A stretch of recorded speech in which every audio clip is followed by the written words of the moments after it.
Amin lahir di Tasikmalaya. Beliau S1-nya mengambil di jurusan Sejarah Filsafat Fakultas Ilmu Budaya UGM. Lalu kemudian beliau bekerja di LIPI yang sekarang berubah menjadi Badan Riset dan Inovasi Nasional. Kemudian beliau juga mengambil S2 di STF Driarkara dengan tesis berkaitan dengan Sheila Ben Habib. Lalu kemudian Bung Amin menyelesaikan S3-nya tahun 2021 di STF Driarkara dengan tema yang akan dibicarakan pada malam ini. Oke, mungkin bisa saya sampaikan sedikit tentang Nancy Fraser. Nancy Fraser ini pada dasarnya itu membicarakan balik pada feminisme gelombang kedua, tapi tentu gelombang kedua yang dia bicarakan berbeda dengan gelombang kedua yang muncul pada tahun 60-an. Gelombang kedua di sini tentu dia juga mengikuti perkembangan terkini, terutama berkaitan dengan kapitalisme yang sudah berbeda jauh dengan kapitalisme yang ada pada masa tahun 60-an. Dan ekofeminisme yang diusung oleh Nancy, ya nanti pasti akan dijelaskan oleh Bung Amin lebih dalam. Baik, terima kasih Mbak Ponda. Selamat malam, Assalamualaikum warahmatullahi wabarakatuh. Terima kasih kepada teman-teman, jangan lupa Selasa, kelompok diskusi alumni STF Driarkara yang mengundang saya untuk mengisi acara pada malam ini. Ini adalah presentasi yang kali keberapa ya? Udah lebih dari sekali saya menyampaikan tema mengenai Nancy Fraser ini. Bukan karena apa-apa, karena saya juga belum punya bahan lain yang bisa disampaikan ya kepada publik. Jadi ini terus-menerus disampaikan. Mungkin beberapa sudah mendengar materi mengenai Nancy Fraser ini, dan terakhir kalau nggak salah di kolokium ya, waktu itu Mbak Yuyut jadi moderatornya. Dan kurang lebih mungkin bagi yang telah menyimak pada acara kolokium akan menemukan kurang lebih materi yang sama. Tapi nggak apa-apa, semoga masih ada nanti diskusi ya setelah ini, sehingga kita bisa memperkaya cakrawala kita mengenai feminisme kritis dan filsafat secara lebih luas ya. Baik, pada malam ini saya akan menyampaikan satu diskusi yang berpusat pada pemikir teori kritis dan seorang feminis Amerika Serikat bernama Nancy Fraser ya. Nancy Fraser ini sekarang baru saja dia belum dia masih aktif sebagai pengajar di New York di New School of Social Research di New York ya, sebuah sekolah pasca sarjana yang memang punya tradisi teori kritis yang cukup kuat ya, karena dulu dia dibangun diantaranya oleh para exile Jerman yang lari ke Amerika Serikat pada masa Hitler ya. Mereka dari kelompok Frankfurt, dan hingga sekarang masih menjadi salah satu sekolah yang punya orientasi cukup kiri ya, di tengah-tengah lautan akademia Amerika Serikat yang kanan ya, yang cenderung kanan. Nah, Nancy Fraser ini dia kelahiran Amerika Serikat dari keluarga, dan dia tumbuh di kalangan gerakan mahasiswa tahun 60-an akhir yang melanda kampus-kampus di dunia barat terutama ya, memperjuangkan keadilan sosial, memperjuangkan hak-hak sipil, menentang perang dan seterusnya ya. Jadi Nancy ini ketika terjadi gerakan protes tahun 68 yang meluas ya di hampir semua kota-kota besar dunia saat itu, yang berpusat di kampus-kampus terutama, Dia telah aktif pada saat itu dan tergabung di kelompok sosialis ya, sosialis yang sukunya sangat minoritas ya di Amerika Serikat itu. Jadi berbeda dengan di Eropa, kelompok sosialis, Marxis adalah kelompok minoritas di Amerika Serikat itu. Nah, dia lalu kemudian menyelesaikan sekolah di New York juga, di State University of New York mengenai post-surrealisme Prancis ya di akhir tahun 70-an. Lalu kemudian dia tahun 80-an mulai terlibat dalam berbagai macam diskusi akademik. Dia tergabung sebagai pengajar. Pertama-tama dia mengajar di Northwestern ya, satu kampus cukup besar dan cukup mahal ya. Yang sekarang kita tahu di situ ada salah satu ahli Indonesia cukup terkenal si Jeffrey Winters ya. Nah, di situ dia mengajar di fakultas di FISIP lah ya, di ilmu politik dan political theory dan filsafat sosial. Lalu kemudian dia pindah ke kampus yang lebih kecil di School of Social Research di New York juga hingga sekarang ya. Dia lahir tahun 46, jadi usianya sekarang sudah berapa? Sudah 75 ya, 76. Karena tahun 2017 itu ada satu buku preskrip ya, semacam buku persembahan untuk ulang tahun yang ke-70 ya dari Nancy Fraser, tulis oleh teman-teman baik di kampus maupun di luar kampus, yang merangkum hampir keseluruhan gagasan dan tema-tema yang disampaikan oleh Fraser selama ini.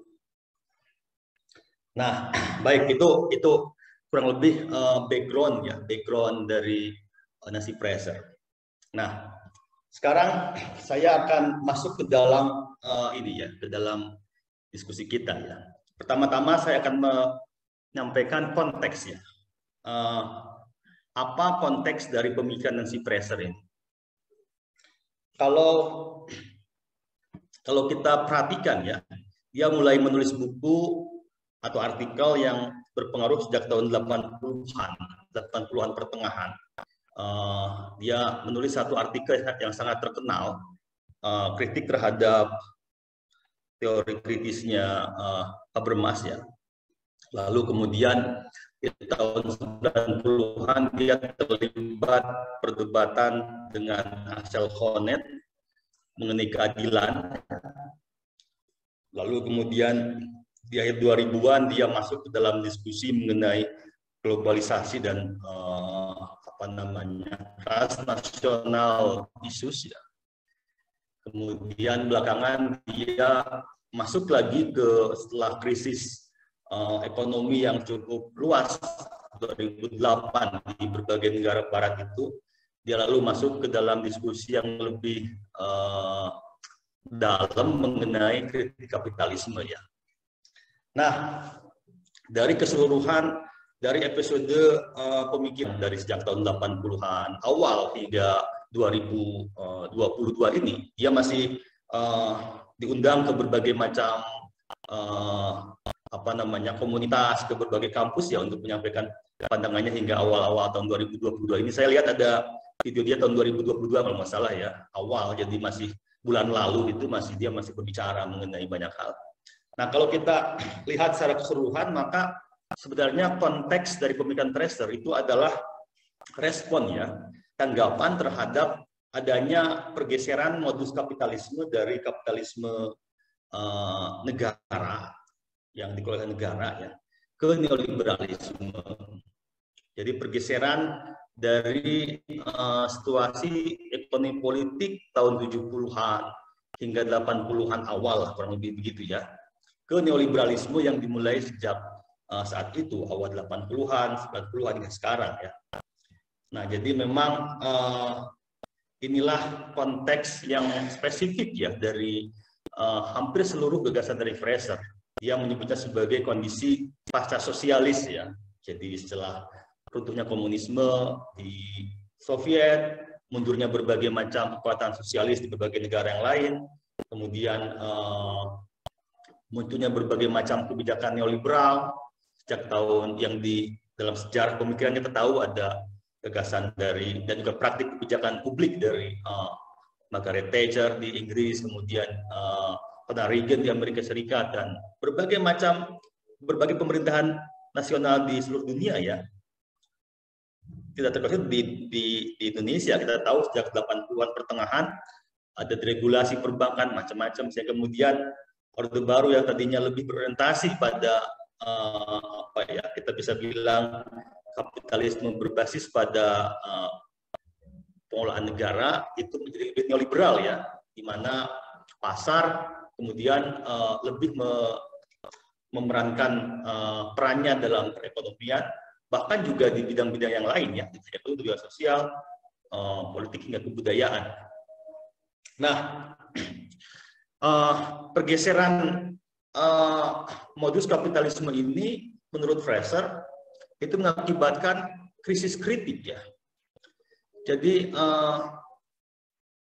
kritik yang diajukan oleh para kritikus ya terhadap kapitalisme negara itu tidak relevan, tapi bahkan diambil alih.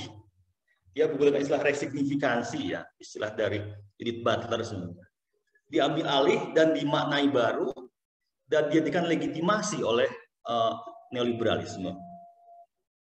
Dia menggunakan istilah handmaiden. Jadi berbagai macam pemikiran, kritik sosial, filsafat politik ya secara lebih luas yang dimunculkan para kritikus, para feminis, tapi juga para kritikus sosial yang lebih luas, itu mengalami resignifikansi seiring dengan tadi pergeseran modus kapitalisme dari state capitalism ke financial capitalism atau neoliberalisme. Nah, masalahnya konteks struktural ini jarang disadari gitu ya. Jadi orang seringkali tidak sadar atau pikirannya kemudian dikaburkan dari pergeseran struktural kapitalisme seperti ini. Akibatnya kritik terhadap state capitalism tidak hanya mengalami irrelevansi tapi juga diresignifikansi. Dalam konteks gerakan feminisme misalnya Fraser menunjuk ada 4 kritik dari kelompok feminis gelombang kedua. Tadi Fonda telah menceritakan sedikit, jadi feminis yang muncul tahun 60-an gitu ya, 70-an, yang memperjuangkan tidak hanya hak-hak dalam pemilihan umum sebagaimana atau pendidikan sebagaimana diajukan oleh para feminis gelombang pertama, tapi juga perjuangan sosial secara lebih luas ya, termasuk kesetaraan pendapatan, akses pada pekerjaan dan seterusnya.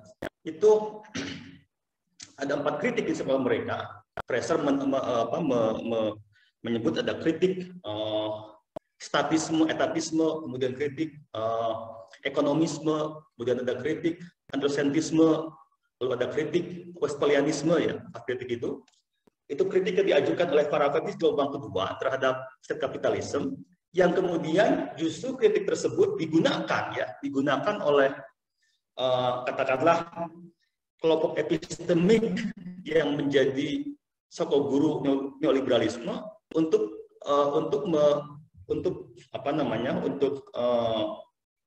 mendudukan dan memberikan justifikasi terhadap kebijakan-kebijakan neoliberal ya.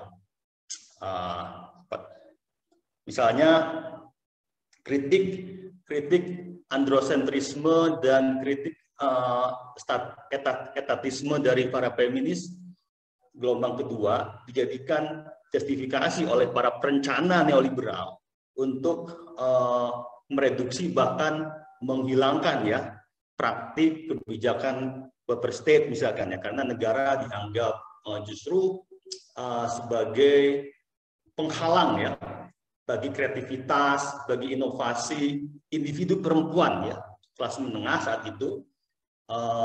Saya kemudian para perencana neoliberal, para teknokrat neoliberal itu lebih mempercayakan pada kemampuan individu dan pasar ya untuk mengelola kesejahteraan dibanding negara, gitu-gitu. Nah, hal yang sama juga terjadi pada kritik androsentrisme dan imperialisme. Nah, pada intinya krisis kritik yang disampaikan oleh Fraser ini berdampak pada adanya perpisahan ya, perpisahan antara analisis terhadap keberagaman kultural dari analisis terhadap ketimpangan sosial. Jadi kalau teman-teman semua yang belajar filsafat, teori sosial, teori politik pasti mengenal konsep istilah cultural turn ya, belokan kultural ya, tahun-tahun 70-an 80-an itu persis merupakan bagian dari pergeseran di tingkat yang lebih struktural kapitalisme dari state kapitalisme ke finansial kapitalisme atau neoliberalisme. Jadi semua hal menjadi melulu kultural. Jadi para kritikus, para pengamat, para teoretisi, para filsuf itu berbondong-bondong melakukan analisis mengenai keberagaman kultural, mengenai kebinekaan gitu ya, mengenai pluralisme, mengenai multikulturalisme dan seterusnya, yang terpisah dari analisis mengenai kesetaraan. Jadi dalam kebijakan publik gitu ya, kita mengenal misalkan multikulturalisme ya sebagai salah satu katakanlah policy yang diambil oleh negara-negara di Eropa di Barat lah ya untuk mengatasi gelombang migrasi, untuk mengatasi masalah-masalah warga negara dan seterusnya, di mana penekanannya lebih pada bagaimana identitas yang berbeda itu diakui dan dihargai. Gitu. Nah, masalahnya hal seperti ini kemudian terpisah dari satu kerangka analisis atau teori sosial politik yang sebelumnya mendominasi, yaitu paradigma redistribusi yang menekankan pada analisis tentang kesetaraan ya, atau bagaimana cara mengatasi ketimpangan sosial dan seterusnya. Jadi keterpisahan inilah ya ada yang merupakan masalah pokok dari krisis kritik tadi ya, yang menjadi saya kira pokok perhatian dari Nancy Fraser. Dan ini dalamnya tidak hanya feminisme ya, tapi juga oleh hampir seluruh gerakan sosial yang lain. Jadi di sini ada ada dualisme ya, ada dualisme yang memisahkan antara kritik kapitalisme dan kritik identitas ya, termasuk kritik gender itu melulu pada beragaman kultural, melulu pada perayaan tubuh, melulu yang berpusat pada individu, terutama ya individu masyarakat yang terpisah dari dinamika yang lebih luas gitu. Nah ini jadi ini konteks dari keprihatinan ya dari Nancy Fraser dari awal hingga akhir hingga hari ini saya kira. Nah lalu terhadap itu kemudian Fraser itu mengajukan sejumlah agenda ya. Kalau saya boleh petakan secara sederhana itu kalau kita berbicara dalam konteks filsafat lah gitu ya. Ini kan kita diskusi filsafat ya. Maka secara praktis sebenarnya Fraser itu mau mengembalikan feminisme dan gerakan sosial lainnya ya ke hitohnya sebagai gerakan progresif ya, yang berjuang pada level yang lebih teoritis. Fraser itu sebenarnya mengajukan agenda ini ya. Pertama, pada tataran ontologis ya, Fraser itu sebenarnya mau mengatasi dualisme ya, dualisme dunia sosial atau ratu sosial yang itu menjadi sarang atau tempat atau alasan ya, justifikasi bagi eksploitasi dan ekspropriasi kapitalisme. Nah, pada tataran epistemologis, Fraser mau mengajukan agenda perspektif multidimensional gitu, yang berjalan secara historis. Sementara pada tataran etis, agenda Fraser itu adalah untuk merealisasikan emansipasi yang kontekstual. Itu kurang lebih ya. Ini hasil pemetaan saya yang sederhana ya mengenai agenda-agenda intelektual dan politik dari Nancy Fraser. Nah, sekarang saya akan masuk ke dalam diskusi mengenai ya. Jadi salah satu pertanyaan dari penguji ketika ujian promosi itu adalah apa itu critical feminism ya. Ini memang istilah saya sendiri ya. Saya terus terang ya kemudian seluruh pemikiran Fraser gitu ya. Saya kerangkakan dalam istilah ini, dalam konsep ini, critical feminism. Tentu saja ini suatu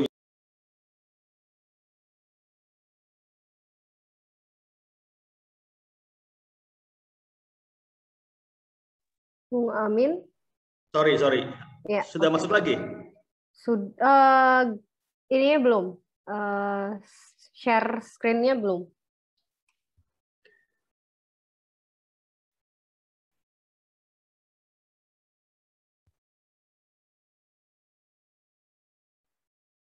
Oke. Ini kapitalisme ini memang rumit.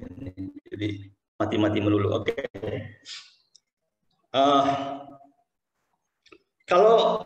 Kalau saya boleh ringkaskan ya, kira-kira sebenarnya sebagaimana saya janjikan di abstrak ya yang dikirimkan ke teman-teman semua, secara intelektual Fraser ini bertumpu pada kurang lebih ada lima apa ya, kita bisa bilang lima rujukan lah ya, 5 rujukan dari mana Fraser lalu kemudian mengkonseptualisasikan gagasannya mengenai critical feminism ini.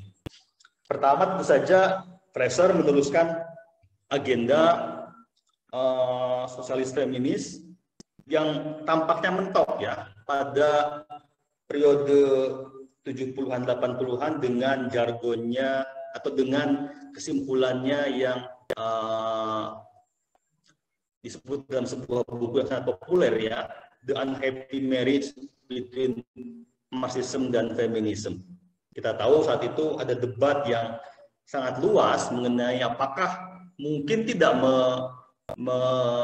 mengkolaborasikan analisis kelas dan analisis gender ya. Dan saat itu para feminis kelihatannya sulit sulit mencari titik temu ya, dan makanya kemudian muncul konsep ini atau istilah ini ya, unhappy marriage, pernikahan tak bahagia antara, karena Marxisme dianggap hanya bertumpu pada analisis kelas dan di sisi lain feminisme itu lebih pada gender sebagai identitas ya. Dan hingga saat itu belum ada satu usaha yang cukup serius untuk mencari jalan keluar dari dilema dikotomis ini ya. Nah, yang kedua, saya kira Fraser mengembangkan proyek etika diskursus dan demokrasi deliberatifnya Habermas ya. Jadi sebenarnya istilah kritis ya pada Fraser ini ambil dari tradisi critical theory mazhab Frankfurt. Kita tahu generasi pertama ada orang seperti Adorno dan Horkheimer, generasi kedua ada Habermas. Nah, bisa mengatakan sebagai generasi ketiga ya. Jadi generasi ketiga critical theory Frankfurt School itu dicirikan usahanya untuk meneruskan proyeknya Habermas yang berpusat pada paradigma komunikasi itu ya, etika diskursus dan deliberatif demokrasi, tetapi dengan memberi penekanan terhadap dimensi gender dan keberagaman kultural. Selain Fraser, saya kira kita bisa menyebut nama seperti Sheila Ben Habib ya, yang juga menjadi salah satu bahan kajian saya ketika S2. Juga ada Axel Honneth ya. Axel Honneth itu sekarang menjadi direktur Frankfurt School di Frankfurt ya. Direktur Institute for Social Research di Frankfurt. Ada debat yang sangat Axel Honneth dan Nancy Fraser diterbitkan dalam buku. Nah,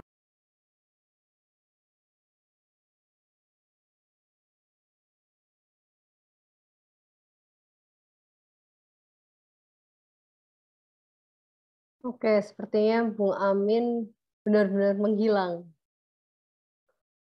Bung Amin? Sorry, ini putus-putus ya? Enggak, tadi sempat menghilang sih. Oh iya, sorry. It's okay. Mau lanjut atau mau dipercepat aja? Iya. Ini sampai mana nih? Sampai ini ya? Ini kan? Iya. Tadi Sudah sampai masuk kembali saya dan ya. Gambarnya Sudah. Sudah. Oke. Oke. Saya lanjutkan ya. Ini koneksinya memang kurang ajar ini internet ini. Oke, saya teruskan. Jadi Fraser ini adalah bagian dari generasi ketiga sekolah Frankfurt, teori kritis sekolah Frankfurt. Yang menariknya mereka itu beberapa dari adalah perempuan. Kita tahu ya, generasi kedua dan pertama itu tidak ada satupun pemikir perempuan dari kalangan ini. Jadi generasi ketiga ini yang diwakili satunya oleh Fraser, tapi juga ada Sheila Ben Habib, ada siapa lagi ya, ada si Amy Allen juga perempuan dan beberapa yang lain. Pada dasarnya mencoba untuk terus meneruskan proyek Habermas, tetapi kemudian diberi penekanan pada hal-hal yang ini ya, yang beragam. Kalau Sheila Ben Habib itu kemudian mencoba untuk mengawinkan ya, atau mengembalikan tradisi Frankfurt School pada Hegel. Nah, sementara itu si Nancy Fraser lebih pada tradisi Marx ya. Jadi nanti akan masuk ke situ. Tapi dengan penekanan atau dengan eksposur yang lebih dalam mengenai isu-isu gender dan keberagaman kultural. Yang ketiga,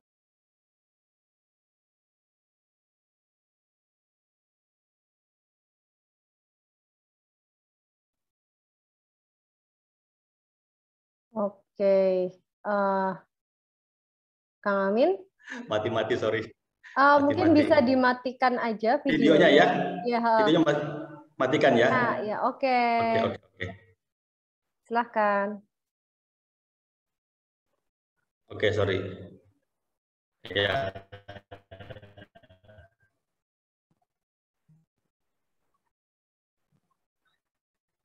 Nah,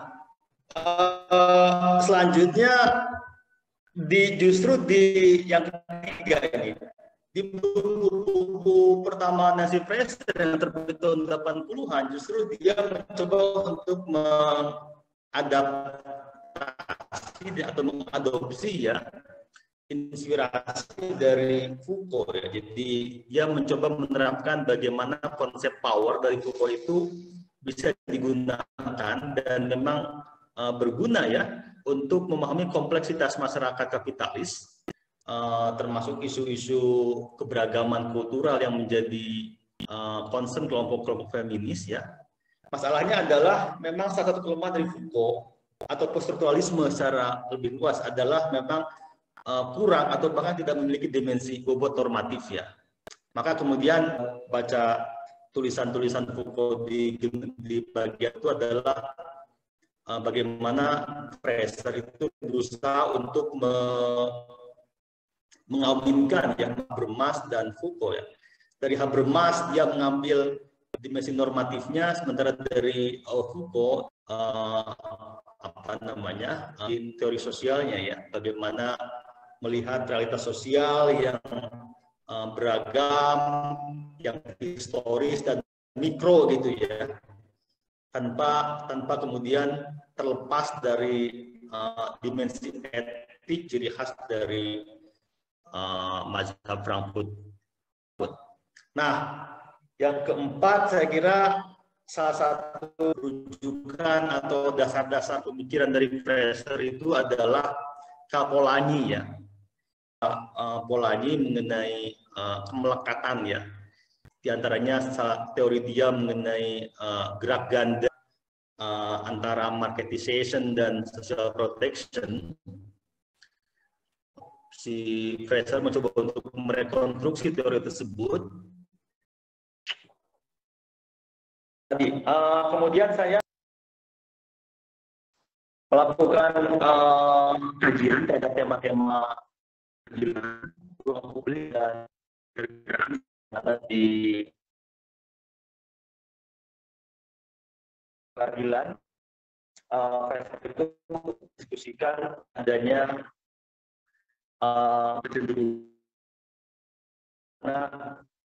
keadilan kontemporer pusat pada isu rekognisi kultural. Jadi yang menunjuk pada kebijakan multikultural ya, yang memang sangat berdebat.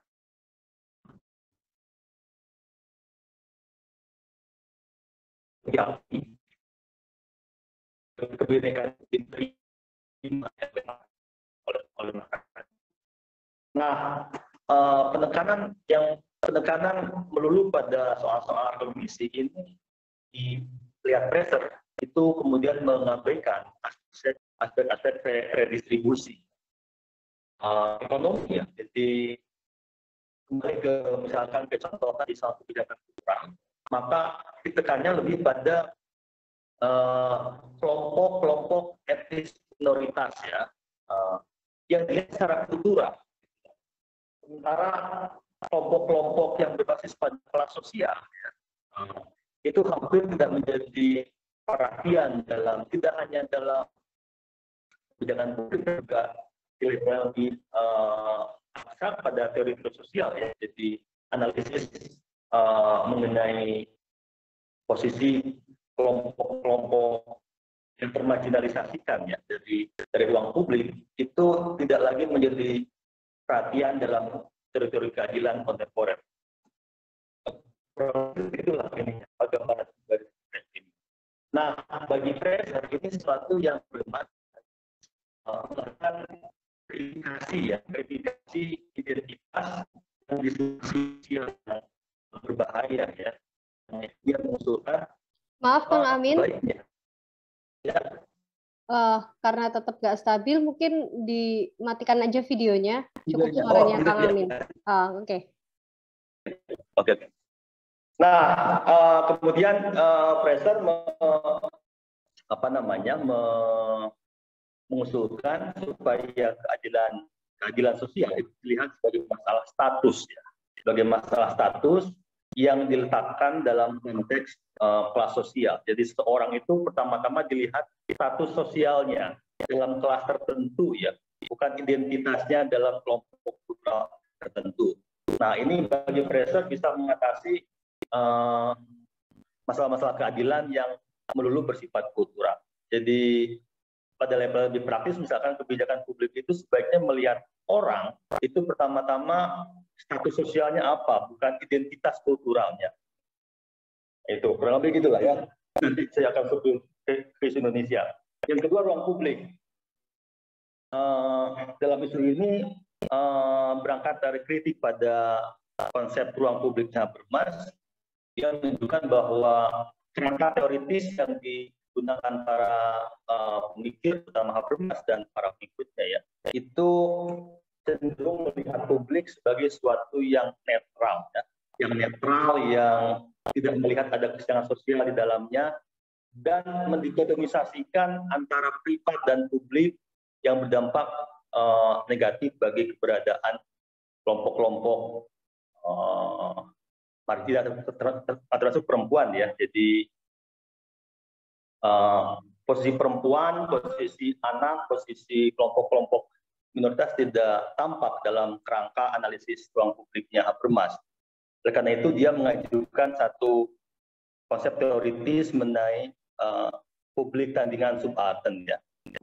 Nah, terakhir dalam isu nilai kesejahteraan dia menganalisis berbagai macam kebijakan publik di Amerika Serikat, terutama mengenai program-program bantuan sosial ya, yang menurut dia itu sangat bias dan bias kelas ya, di mana pembagian antara pemisahan atau dualisme antara paradigma pencari nafkah dan pengasuh, antara breadwinner dan caregiver itu sedemikian rupa membuat para tidak hanya perempuan tapi juga kelompok-kelompok yang tidak bekerja ya, kelompok-kelompok miskin tidak bekerja, termasuk kelompok-kelompok penduduk tanpa dokumen itu tidak memberikan manfaat ya, benefit dari program-program sosial kesejahteraan yang ada saat ini. Nah, dia kemudian mengajukan demikian rupa konsep mengenai kepengasuhan universal atau caregiver universal yang bertujuan terutama untuk mengajak kembali laki-laki terlibat dalam aktivitas pengasuhan dan meminta memberi perhatian pada ketimpangan sosial. Oke, itu lebih isu-isu yang menjadi concern dari Nancy Fraser. Sekarang saya masuk ke dalam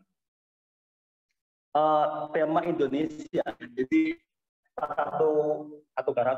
justru bagian yang paling tebal dari studi saya itu lebih pada relevansinya apa bagi Indonesia ya. Kita seringkali pemikiran para filsuf, para teoretisi dari Barat gitu kan, tapi ketika dibawa ke sini menjadi terlalu asing, terlalu jauh, dan ya kurang relevan terhadap kondisi yang ada di sini. Nah, saya mencoba melakukan rekonstruksi sejauh mana Fraser itu memberikan relevansi bagi Indonesia ya, sebuah negara postkolonial ya, dengan penduduk Muslim tertentu, tapi juga dengan ketimpangan sosial ekonomi yang sedemikian berjenjang ya. Jadi saya menceritakan bagaimana Indonesia bentuk dari berbagai macam proses sejarah kolonial gitu ya, sejarah kolonial Belanda, kemudian Jepang, lalu muncul usaha-usaha untuk membangun sebuah sistem politik kolonial yang itu kemudian terinterupsi ya oleh peristiwa 65 ya, di mana kekuatan kiri itu ditumpas sampai ke akar-akarnya ya. Nah, ini sangat krusial karena sesungguhnya agenda-agenda Nancy Fraser tadi yang saya ceritakan itu mempunyai kaki, mempunyai tangan di kalangan para aktivis kiri ya, yang di Indonesia sendiri ya itu secara lembagaan tidak punya lagi total ya. Jadi bagaimana mungkin di sebuah negara yang kita punya fondasi kelembagaan itu kita bisa merealisasikan gagasan Fraser yang kiri gitu, kurang lebih gitu. Nah, tapi saya kemudian mencoba merekonstruksi juga dari sejarah Indonesia bagaimana justru bahkan Partai Komunis Indonesia pun tahun-tahun 50-an 60-an itu juga keliru dalam menerapkan apa yang mereka klaim sebagai ya. Saya mengutip satu artikel yang sangat bagus dari Hilma Fahri sekarang di Kebudayaan. Dia menganalisis bagaimana PKI itu ya. PKI itu benar-benar mereduksi konsep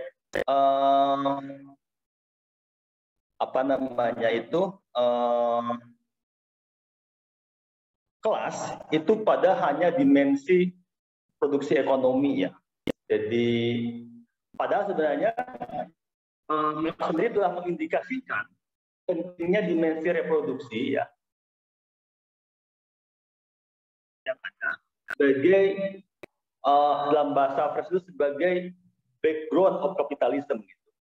Jadi kalau kita lihat dalam sejarah Indonesia memang kelihatan sekali justru PKI melakukan satu aktivitas yang kontraproduktif ya, ketika mereka malah mengagitasi, membuat front permusuhan dengan kelompok-kelompok yang sebenarnya sama-sama proletar ya, tapi mungkin punya kepentingan politik yang berbeda gitu. Jadi yang saya katakan adalah bahwa justru bagi kita penting untuk melihat bagaimana Fraser ini ya, cara dia melihat kritik kapitalisme ya sebagai suatu yang tidak hanya menyangkut dimensi produksi, tapi juga dimensi reproduksi dari masyarakat yang itu terabaikan dalam konteks itu oleh PKI pada masa lalu ya. Nah itu. Nah, cuma yang kemudian saya kaji lebih dalam adalah bahwa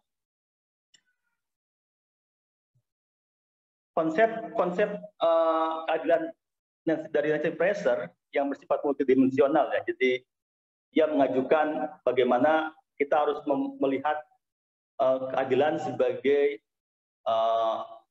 simultanitas ya antara paradigma rekognisi, redistribusi, dan representasi ya. Yang saya kira itu menginspirasi paradigma kewarganegaraan yang hari ini mau tidak mau itu mesti bertumpu pada isu hak, identitas, dan partisipasi ya. Jadi ada buku yang baru terbit 2 tahun lalu ya oleh Yayasan Obor, itu buku riset dari teman-teman TLP di Belanda, mengenai kewarganegaraan di Indonesia. Buku disunting oleh dari Van Clinton dan si Ward buat Parscott itu. Dia menganalisis dan dia bahkan ada satu peneliti dari Skandinavia, dan ada buku lain juga di terbit Obor, politik kewargaan di Indonesia ya. Itu yang bahkan lebih eksplisit menggunakan kerangka Nancy Fraser untuk melihat pentingnya 3 dimensi tadi ya, dimensi rekognisi, redistribusi, dan representasi dalam melihat isu kewarganegaraan di Indonesia. Nah, itu pertama ya. Jadi saya kemudian memformulasi bahwa konsepsi keadilan dari Nancy Fraser itu bisa menginspirasi satu wacana publik yang bisa merumuskan secara lebih komprehensif pikiran mengenai kewarganegaraan yang bertumpu pada isu hak, identitas ya, hak redistribusi, kemudian identitas kultural, dan partisipasi politik. Yang kedua, saya merekonstruksi isu-isu agama di Indonesia ya, di mana ia memainkan peran sentral dalam kehidupan masyarakatan, tetapi posisinya itu kerap kali membingungkan ya, terutama dalam konteks sekarang. Agama itu kan sering dilihat sebagai satu masalah ya, masalah karena kita tahu ada kelompok-kelompok Islam garis keras yang sedemikian menjengkelkan, mengganggu ya. Tapi juga kita tahu dari sejarah bahwa agama ini juga punya potensi emansipasi yang luar biasa ya. Hampir seluruh gerakan-gerakan progresif di Indonesia itu punya background agama di belakangnya ya.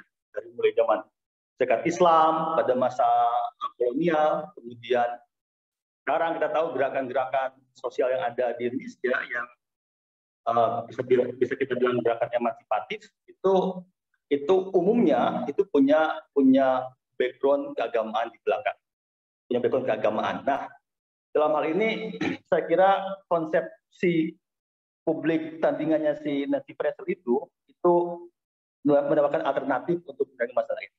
Yang terakhir, saya menganalisis berbagai macam program kesejahteraan di Indonesia ya, dari mulai dulu program ASKES, BPJS, sampai terakhir program PKH itu. Jadi kalau Anda lihat itu di Kemensos itu ada program PKH, program harapan. Ya. Nah, yang saya lihat itu masih bersifat bias gender dan bias kelas ya. Jadi saya ambil contoh kasus program PKH misalkan di program PKH di Kemensos itu ya. Itu kan program terhadap keluarga miskin yang berpusat pada perempuan. Jadi penerimanya adalah perempuan ya. Perempuan miskin gitu ya, diberi bantuan setiap berapa periode untuk menafkahi keluarganya. Masalahnya adalah berbagai macam evaluasi yang dilakukan oleh Kemensos sendiri itu menunjukkan bahwa program ini kurang berhasil karena pertama dia tidak melibatkan laki-laki dalam prosesnya gitu. Jadi, padahal meskipun penerimanya adalah perempuan, dalam penggunaannya itu laki-laki ya tetap berperan dalam bagaimanapun ya. Ketika uang atau bantuan dibawa ke rumah, keputusan untuk menggunakan uang atau bantuan tetap berada pada laki-laki ya sebagai pihak yang dianggap sebagai penerima sebagai pencari nafkah dalam konsep kultural di negeri ini gitu. Yang kedua ternyata masalahnya juga adalah yang disebut sebagai keluarga miskin gitu ya. Itu ternyata juga banyak laki-laki. Jadi evaluasi dari Kemensos menunjukkan bahwa justru jumlah laki-laki orang tua tunggal miskin, gitu ya, itu lebih banyak daripada jumlah perempuan orang tua tunggal miskin. Nah, karena PKH ini menyasar perempuan yang laki-laki single parent orang tua tunggal miskin itu tidak tercover oleh program ini. Jadi ya gitulah. Jadi intinya ini menunjukkan masih adanya bias gender dan bias kelas dalam skema-skema kesejahteraan negeri ini ya. Itu jadi itu kurang lebih ini ya apa itu feminisme kritis Nancy Fraser yang pada intinya saya menyuguhkan sebuah pemikiran dari seorang pemikir sosial, seorang feminis yang sekarang saya kira sangat terkemuka ya, dan dia mencoba untuk menunjukkan berbagai macam tren dalam sejarah pemikiran kita, terutama yang merupakan akibat dari pergeseran modus kapitalisme ya, dari tadi saya bilang di awal dari step kapitalisme ke finansial atau neoliberalisme yang berdampak pada adanya krisis kritik ya. Jadi kritik itu kemudian terfokus pada isu-isu kultural terpisah dari isu-isu struktural. Dan saya mencoba untuk membawanya ke Indonesia, menerapkannya dalam berbagai macam kebijakan publik yang ada di negeri ini. Dan memang ada beberapa kelemahan, nanti saya kira diskusikan ya. Yang bagaimanapun kalau kita lihat memang Fraser ini orang yang lahir dibesarkan dalam tradisi sekuler ya. Sesuatu yang memang berdampak pada kurangnya perhatian misalnya pada peran emansipatif kelompok-kelompok kultural keagamaan ya. Pada di Indonesia, seperti saya bilang, agama itu punya dua sisi ya. Satu sisi dia memang problem ya. Kita tahu ada identitas yang demikian menjengkelkan dari kelompok agama, garis keras ya. Tapi juga secara faktual kita tahu ada potensi emansipatif yang bisa dikumandangkan oleh gerakan-gerakan keagamaan. Nah, aspek terakhir ini saya kira kurang tercover ya oleh kerangka teorinya Nancy Fraser. karena saya kira keterbatasan cakrawala dia yang lahir di tradisi kiri dan sekuler yang memang ya tidak memberikan perhatian pada isu-isu yang ada di negara-negara postkolonial dengan negara dan penduduk Muslim seperti ini, seperti Indonesia. Saya kira itu Mbak Bonda. Suara saya masih masuk atau hilang? Sudah, jadi lebih jelas ketika nggak pakai video. Oh iya, ini memang harus terganggu dengan sinyal yang turun naik ini. Iya, oke.